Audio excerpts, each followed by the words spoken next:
बुद्धिमान बंदर और मगरमच्छ की कहानी। एक घना जंगल था जहाँ जानवर एक दूसरे के साथ बहुत प्यार से रहा करते थे। उस जंगल के बीच एक बहुत सुंदर और बड़ा तालाब था। उस तालाब में एक मगरमच्छ रहता था।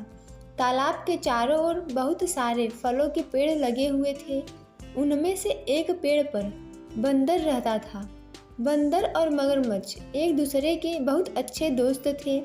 बंदर पेड़ से मीठे और स्वादिष्ट फल खाता था और साथ ही अपने दोस्त मगर को भी देता था।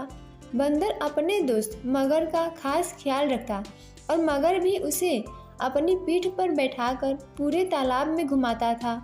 दिन निकलते गए और दोनों की दोस्ती गहरी होती गई। बंदर जो फल मगरमच्छ को देता था, मगरमच्छ उनमें से कुछ फल अपनी पत्नी को भी खिलाता था। दोनों फलों को बड़े ही चाव से खाते थे। बहुत दिनों के बाद एक बार मगर की पत्नी ने कहा कि बंदर तो हमेशा ही स्वादिष्ट फल खाता रहता है, जरा सोचो उसका कलेजा कितना स्वादिष्ट होगा। वह मगर से जिद करने लगी कि उसे बंदर का कलेजा खाना है।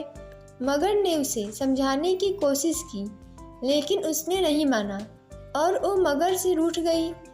अब मगर को न चाहते हुए भी हाँ बोलना पड़ा। उसने कहा कि वो दूसरे दिन बंदर को अपनी गुफा में लेकर आ जाएगा, तब उसका कलेजा निकाल कर खा लेना।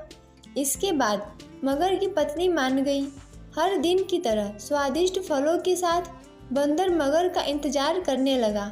कुछ ही देर में मगर भी आ गया और दोनों ने मिलकर फल खाए। मगरमच्छ बोला कि दोस्त, आज तुम्हारी भाभी तुमसे मिलना चाहती है। चलो तालाब के दूसरी ओर मेरा घर है, वहाँ आज चलते हैं। बंदर झट से मान गया और उछलकर मगर की पीठ पर बैठ गया। मगर उसे लेकर अपनी गुफा की ओर बढ़ने लगा। जैसे ही दोनों तालाब के बीच पहुँचे, मगर ने कहा कि मित्र, आज तुम्हारी भाभी की इच्छा है कि वो तुम्हारा कलेजा खाए। ऐसा कहकर उसने पूरी बात बताई।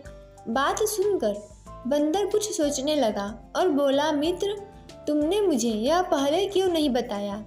मगर ने पूछा, क्यों मित्र, क्या हो गया?